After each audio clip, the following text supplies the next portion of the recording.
Waalaikumsalam warahmatullahi wabarakatuh. Ini sudah kumpul semuanya ya, sama wawancara dan ini contoh wawancara. Sudah semuanya? Nah, yang belum segera supaya kamu punya kesempatan untuk memperbaiki keterampilan kamu dalam menggali data, mengumpulkan data.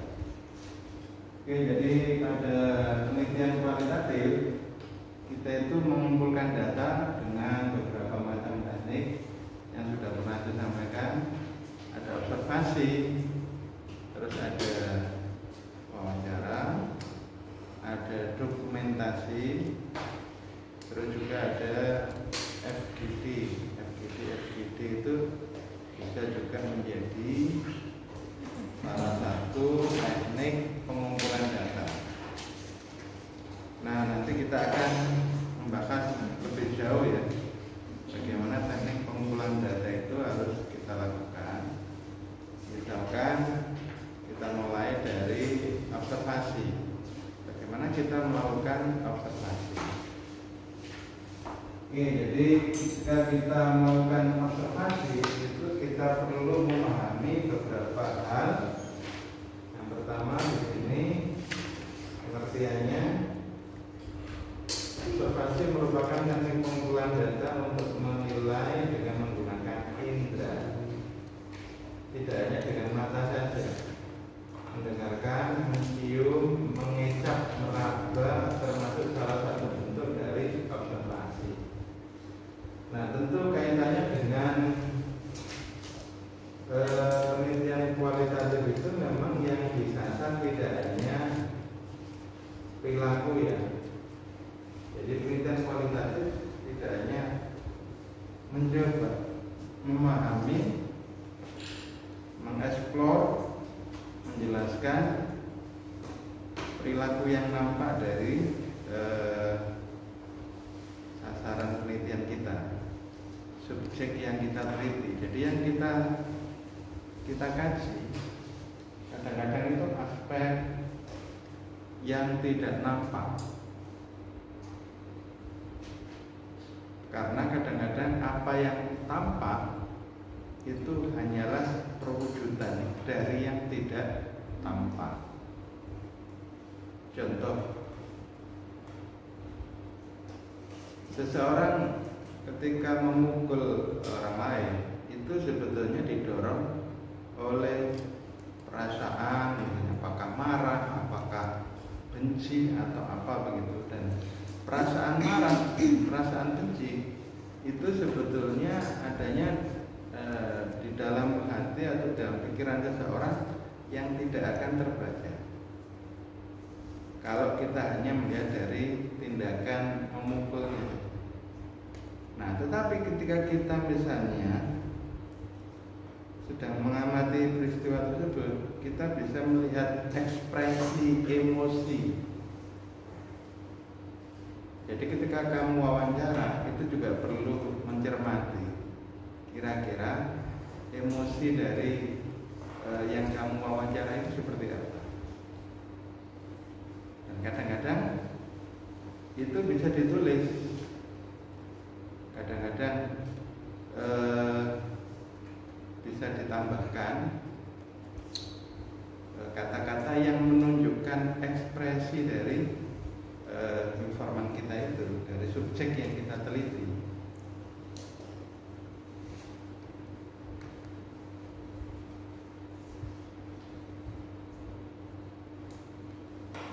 Misalkan kita meneliti bagaimana pola pengasuhan orang tua terhadap anaknya. Nah, bagaimana kemudian perilaku orang tua yang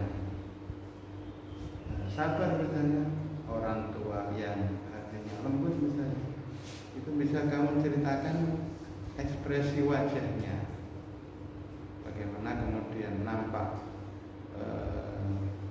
mimik muka dari orang tua, dari ayah atau ibu yang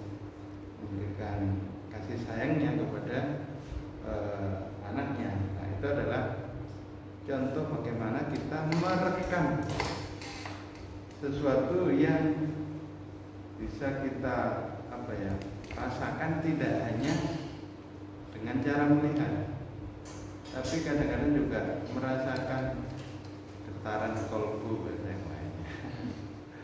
Nah, mungkin ada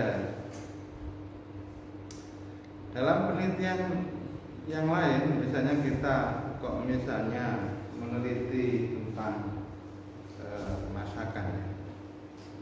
Andai kan kita adalah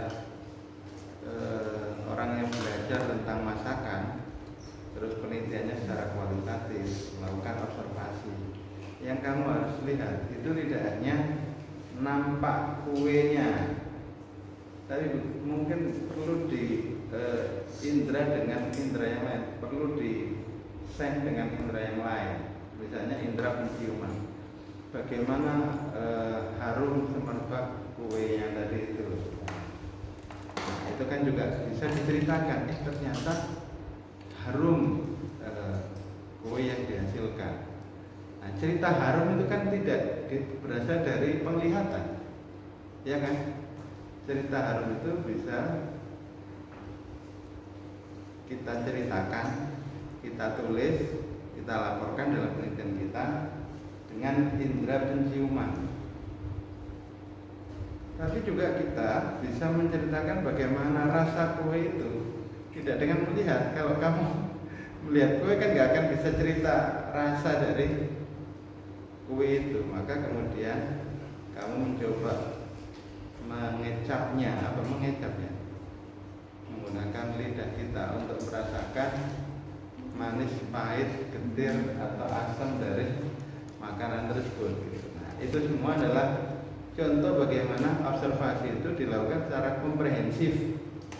Nah, jadi kamu itu sebetulnya ketika sedang melakukan observasi, pengamatan, itu seluruh indera itu boleh jadi bisa kita gunakan. Lihat situasinya, apakah memang butuh yang seperti itu. Misalnya kamu sedang menunjukkan kerja keras seorang peserta didik dalam belajar.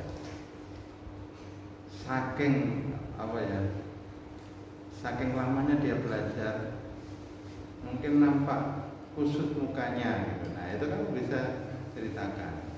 Tapi juga misalkan karena dia seharian nggak pernah keluar dari kamar, keringetan dan sebagainya. Nah, itu kamu bisa membaui keringatnya misalnya. Betul-betul dia kerja keras sehingga dia tidak peduli bau badannya misalnya gitu.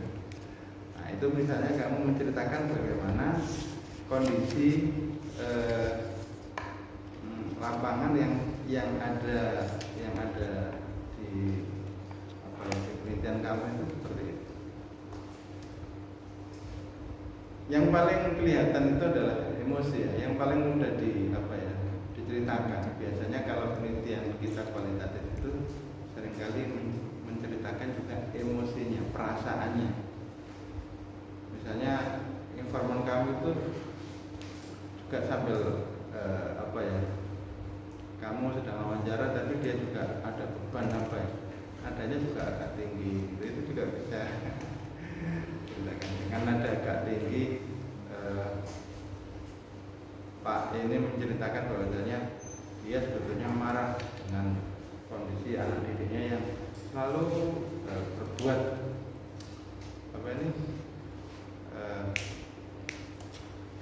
lalu melakukan hal-hal yang di luar kendalinya. Nah, itu adalah contoh bagaimana seorang observer menceritakan aspek emosi dari informan yang diwawancara, diobservasi. Bisa diwawancarai juga, bisa diobservasi. Oke, jadi observasi itu ternyata tidak hanya menggunakan indera penglihatan, tapi juga bisa menggunakan indera yang lain, termasuk indera semata. Betul indera semata, atau indera-indera yang lain.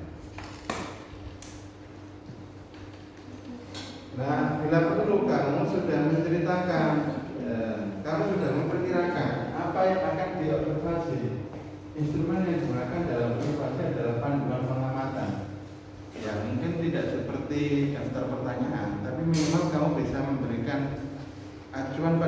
kamu sendiri atau pada orang lain yang akan mengecek penelitian kamu. Nanti itu peneliti ketika observasi itu apa saja yang ada diobservasi. Misalnya peneliti akan berusaha menggali apa yang terjadi saat seorang guru masuk kelas. Nah, bagaimana proses pembelajaran di kelas itu bisa dibuat dalam bentuk pertanyaan juga. Jadi pedoman observasi itu juga bisa kamu buat. Tidak hanya pedoman wawancara. Kalau pertanyaan di pedoman wawancara kan butuh dijawab oleh informan. Tetapi pedoman observasi itu tidak harus dijawab oleh informan, tapi dijawab oleh realitas yang kamu amati gitu. Jadi apa realitas yang kamu amati nanti dan apa hasilnya, itu buatkan pertanyaan untuk itu gitu. Itu namanya pedoman observasi. Nah, kalau kamu baru membuat pedoman wawancara, silakan tambahkan nanti pedoman observasi. Walaupun hanya mungkin 5 saja, tidak harus terlalu banyak karena porsi yang terbesar mesti dari wawancara. Oke, kita lanjutkan.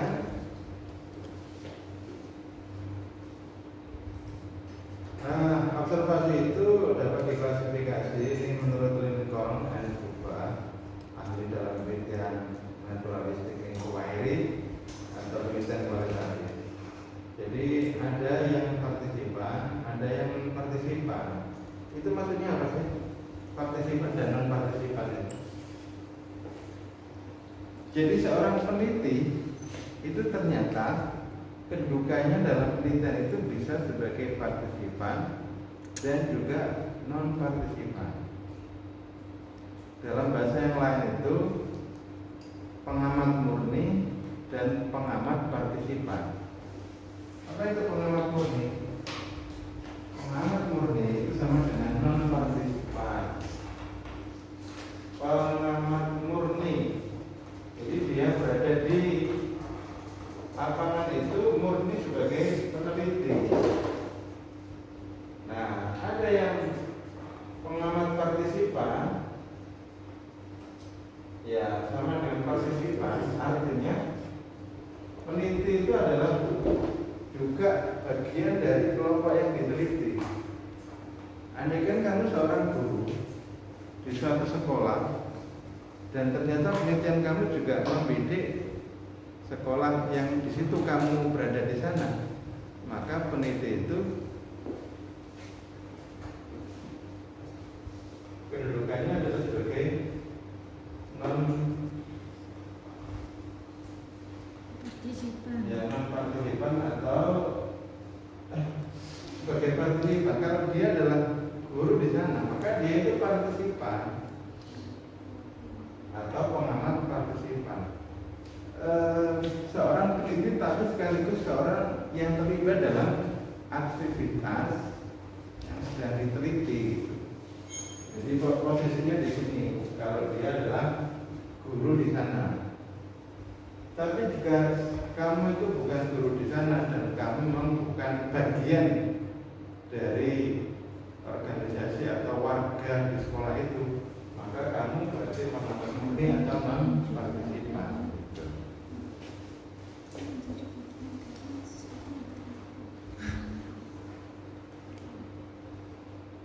Bisa dipahami ya? Loh, apa implikasinya? Nanti ketika kamu sebagai pengamat partisipan, maka akan ditanya oleh orang lain, apakah kamu bisa objektif? Kamu menjadi bagian dari yang diteliti. Jangan-jangan kamu itu hanya menunjukkan sisi-sisi baiknya saja, tidak menunjukkan realitas yang sebenarnya. Nah, itu berarti peneliti tidak jujur untuk memotret peristiwa atau fenomena yang ada di lembaga yang diteliti. dia tidak objektif itu misalnya berlaku tidak adil kepada kelompok lain ketika kelompok yang didukungnya itu ditunjukkan aspek kehebatannya, aspek misalnya kebaikan-kebaikannya, tapi ketika meneliti kelompok atau menampilkan kelompok yang bukan menjadi bagian dari circle-nya, mungkin yang ditampilkan lebih banyak negatifnya. Jadi di situ kurang objektif. Nah, ini yang nanti harus betul-betul dijaga oleh seorang pengamat partisipan. Ya. Jadi kalau pengamat partisipan itu perlu hati-hati terhadap objektivitas dari yang ditulisnya. Berbeda dengan pengamat murni, kan nggak punya kepentingan. Pengamat murni seperti misalnya saya, misalnya seorang dosen meneliti satu sekolah, ya kita nggak merasa perlu membela kelompok A, kelompok B gitu. Ya udah kita ceritakan yang kita betul-betul lihat apa adanya itu. Nah itu yang harus kita pahami. Jadi nggak boleh loh ada motif loh ya. Jadi peneliti itu nggak boleh ada motif tertentu. Motifnya hanya menampilkan atau menyuguhkan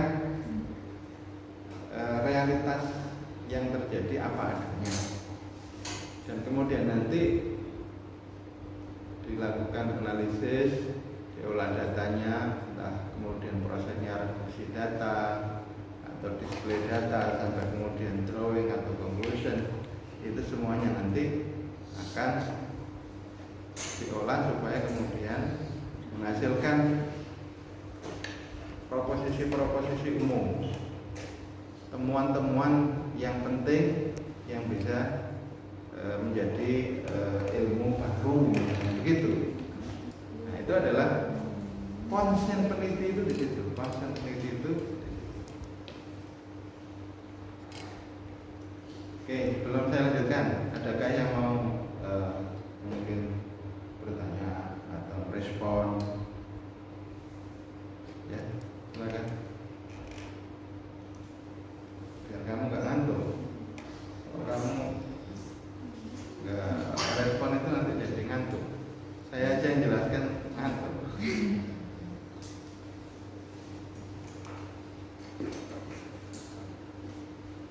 Berikutnya oval atau terbuka, oval tertutup. Maksudnya apa?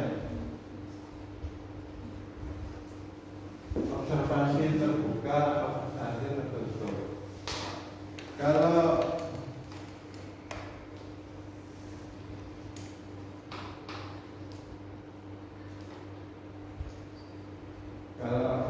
observasi terbuka, ya kamu merasa pengamatan kamu itu apa ya, boleh diketahui orang lain atau orang lain sudah kamu tahu. Saya akan melakukan observasi. Nah, kalau observasi tertutup, nggak ada yang tahu kamu melakukan observasi. Kamu seakan seperti CCTV gitu. Jadi nggak tahu yang diamati kalau kamu sedang melakukan pengamatan. Nah, alami tak terstruktur. Jadi kamu bergaul dengan subjek yang kamu teliti tanpa dia merasa diteliti, itu berarti observasi kamu itu alami, tak terstruktur. Kadang ngomong tentang masakan, terus kamu balikkan ke tema kamu, kadang ngerasani tonggo, kamu balik lagi ke tema kamu. Itu kalau wawancara loh ya. Tapi kalau observasi, ya berarti perilaku ketika bersama yang kamu amati itu ya sesuai dengan kebutuhannya dia mungkin ya. Kita mengikuti situasi di lapangan seperti apa. Tapi kalau itu seperti kamu sedang melakukan penelitian eksperimen. Jadi peserta didiknya itu misalnya sebagai yang diamati, itu sudah dirancang nanti mereka harus melakukan apa. Skenario pembelajarannya sudah disiapkan. Peserta didik ketika di awal pembelajaran sudah dijelaskan oleh guru bahwa nanti kita akan melakukan A, B, C, D dan seterusnya. Nah itu berarti observasi yang dilakukan itu observasi yang dirancang atau terstruktur, ya.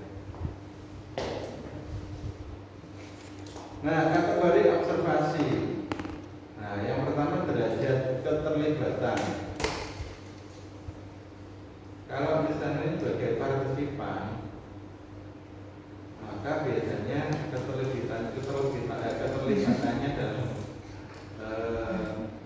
lingkungan yang diteliti, misalnya sekolah gitu ya, itu ada yang tinggi ada yang rendah. Yang tinggi misalnya karena dia sebagai pejabat, sebagai kepala sekolah, sebagai pakar kurikulum, pakar kesiswaan, maka berarti derajat keterlibatannya itu tinggi. Sementara kalau dia sebagai guru biasa gitu, atau malah misalnya sebagai yayasan saja gitu, nah, itu berarti keterlibatannya rendah.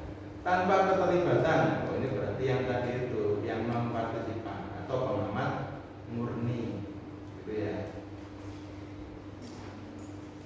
Nah berikutnya variasi partisipasi, lengkap, penuh, nah itu aktif, moderat, tengah-tengah, pasif, non-partisipasi.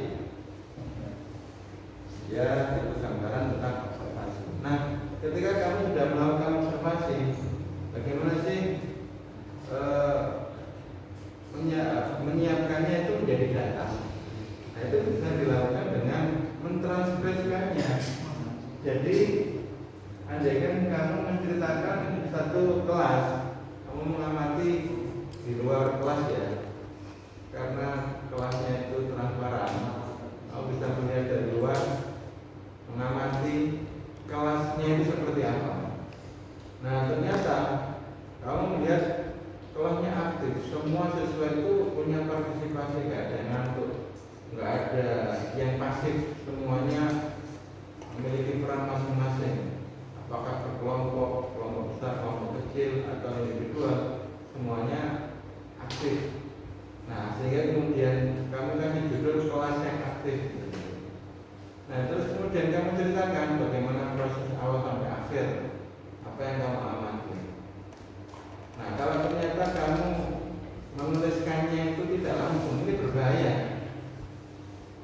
Maksudnya berbahaya Pak, kelupaan. Kalau misalnya nggak bisa nulis langsung, kamu bisa ngasih ini clue atau misalnya urutan nomor 1 ada, nomor 2 apa, nomor 3 apa. Baru kemudian diceritakan ulang, mungkin setelah di rumah gitu, terus ditulis ulang. Apa yang sudah kamu rekam di otak kamu itu kan sudah menangkapnya. Tapi ingat, kamu bisa memilih dengan cara merekam. Lu apa yang direkam? Pakai video boleh.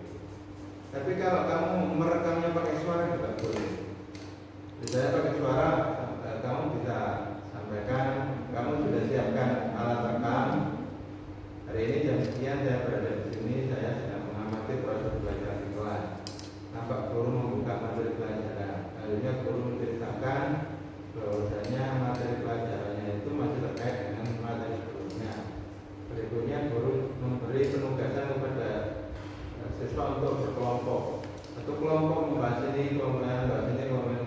Ketika kelompok itu kemudian sudah terbagi, kelompok masing-masing berdiskusi tentang materi yang di antara mereka ada yang menjadi berbicara, ada yang menuliskan, ada. Nah itu berarti kamu ngomong, tapi kamu rekam. Nanti rekaman itu bisa kamu gunakan platform untuk mengubah menjadi teks, sehingga tinggal di copy ke sini, bisa menulis sendiri, tidak ngetik sendiri. Nah, tapi kalau kamu mau ngetik sendiri itu juga nggak masalah. Nah, itu namanya transkrip hasil observasi. Nah, bila perlu dikasih kode, kodenya misalnya observasi O. Nah, O-nya ini O kepada siapa? Pada guru A. WOA, kemudian tanggalnya tanggal berapa itu kamu kasih. Nah itu artinya apa? Transkrip kamu itu merupakan basis data murni, data asli, dan itu sebetulnya data otentik. Data otentik itu harusnya nanti bisa ditelusur. Kalau misalnya ya, ada yang nggak percaya, laporan kamu kok menceritakan pembelajarannya aktif itu dasarnya apa? Ini transkrip saya, transkrip hasil observasi. Nah, kamu bisa tunjukkan transkrip hasil observasi. Walaupun tidak semua ujian itu meminta transkrip, tidak selalu. Tapi yang bagus adalah peneliti bersiap diri. Ketika ada pertanyaan nanti menggugat temuannya, datanya itu harus siap. Transkrip hasil observasi. Ini bentuk transkrip hasil observasi. Paham ya? Formnya bisa seperti ini. Tapi kalau kamu memilih yang lain ya pasti nggak harus seperti ini. Nah ini contoh tema observasinya apa, lokasinya mana, jenisnya, daratan. Nah ini nanti juga kamu bisa setelah kamu membuat transkrip seperti ini ya, apalagi sudah di print, itu kamu bisa kasih komentar. Kamu itu kan ketika mendapati suatu peristiwa itu kan mudah memberi komentar kan. Nah kamu itu sering-sering buat komentar. Andai kan seperti ini kan nggak akan terjadi seperti ini. Mestinya kalau begini ini kan, nah itu adalah catatan pikir kamu. Itu adalah bahan analisis. Paham ya? Jadi tidak semua yang kamu paparkan nanti di laporan penelitian itu tidak semuanya data yang ditranskrip itu, malah justru perpaduan antara data yang ditranskrip dengan catatan pikir kamu. Catatan pikir kamu itu adalah kayak analisis gitu. Jadi dalam satu paragraf misalnya separuhnya itu data dari observasi, separuhnya itu adalah hasil catatan pikir kamu itu analisis saja, itu anggap sebagai sebuah analisis. Komentar kamu terhadap peristiwa yang terjadi itu anggap saja sebagai analisis. Paham ya? Nah sering-sering buat catatan pikir itu. Atau kalau kamu mau nggak perlu buat kertas ya nggak apa-apa, dibuat itu kan ada ini komen ya, tahu ya? Tidak tahu.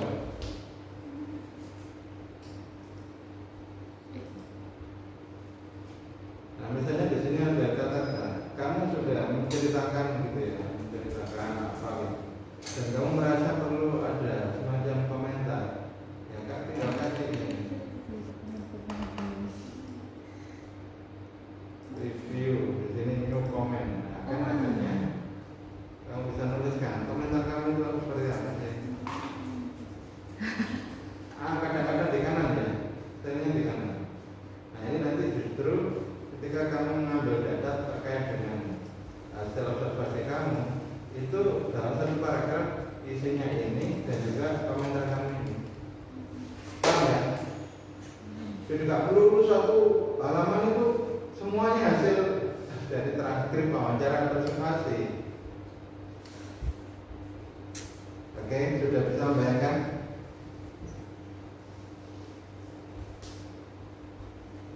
Hasil yang kemarin kamu melakukan wawancara itu ya coba kamu tampilkan, terus kemudian kasih komen-komen gitu.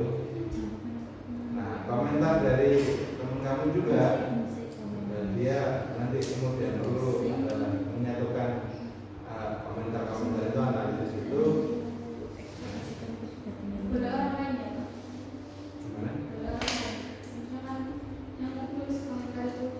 Nggak boleh, harus peneliti sendiri ya, karena peneliti itu yang merasakan bagaimana proses yang terjadi. Kalau kamu misalnya penelitian kualitatif kok diwakilkan, nggak boleh. Nggak boleh penelitian kualitatif itu. Kalau penelitian kuantitatif itu bisa diwakilkan ketika pengambilan data. Contohnya, titip guru, Pak, minta tolong Pak, saya masuk di kelas, ini instrumen survei saya ini tolong dibantu Pak untuk bisa dibagikan ke anak-anak. Nah itu berarti peneliti bisa dibantu gitu dalam pengambilan data. Tapi kan kualitatif harus yang wawancara, yang observasi itu adalah peneliti sendiri, dan kemudian yang memberi komentar ya peneliti sendiri, karena peneliti itu yang merasakan bagaimana peristiwa yang terjadi itu. Nah, kamu akan bisa banyak berkomentar jika kamu juga sudah mengerti, mengenali model peristiwa yang sama seperti itu. Di antaranya adalah ketika kamu sudah sering membaca banyak buku tentang itu gitu. Nah, itu fungsinya nanti teori itu begitu, fungsinya pustaka. Nah, fungsinya daftar pustaka perpustakaan itu antara lain ya membantu peneliti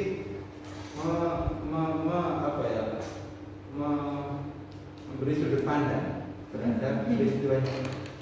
Hasil observasi itu sudut pandang, menurut sudut pandang kamu itu seperti apa? Itu ceritakan di catatan pinggir.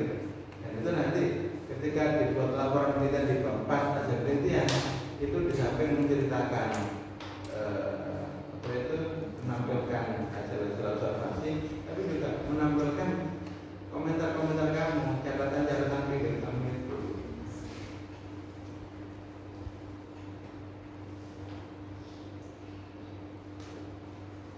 Oke?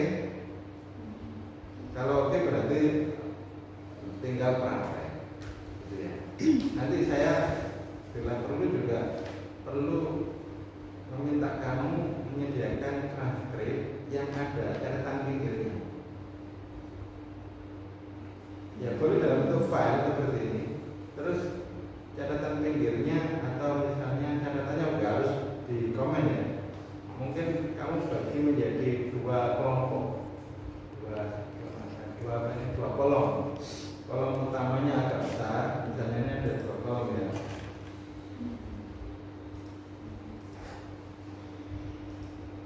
Nah, misalnya ini hasil observasi. Terus di sini komentar kamu atau catatan pinggir, ya, komentar catatan pinggir. Nah, di sini kemudian mengomentari apa yang menjadi hasil observasi kamu.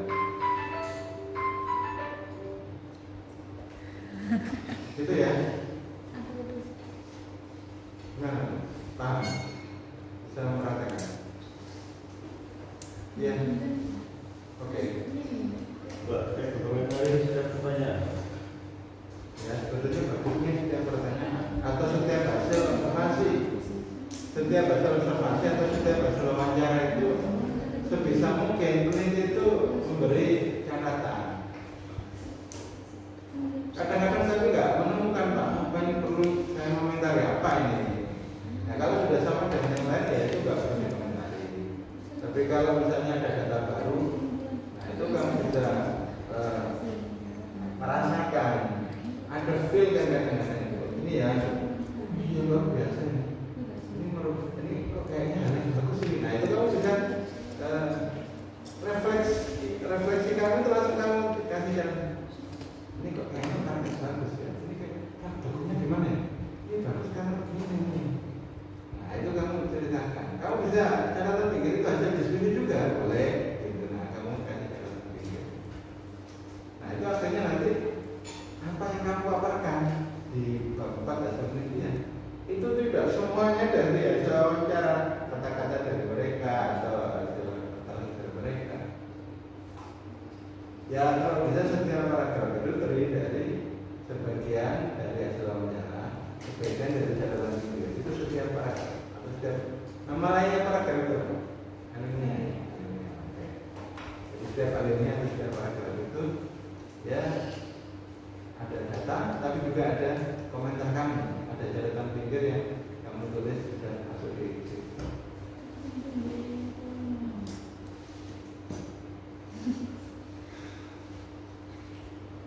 Kayaknya sudah tercerahkan. Astagfirullah.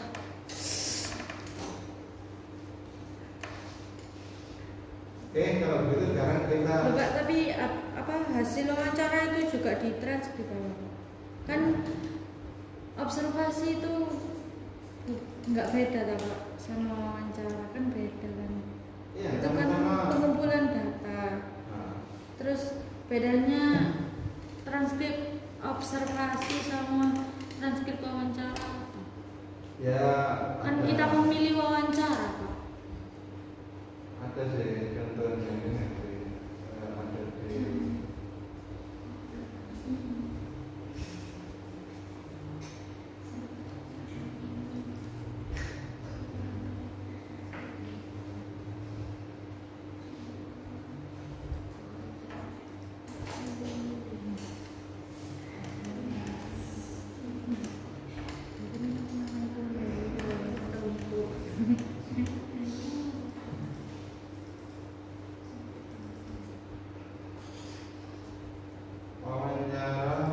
wawancara nanti juga ada transkripnya, bisa kayak gini transkripnya.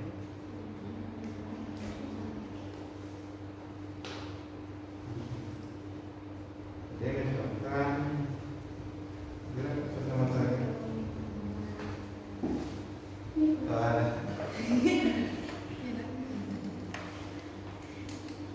nah, saudara siapa nih penelitinya, siapa perintah tanggal, nah di sini bisa dikasih kode isi ya.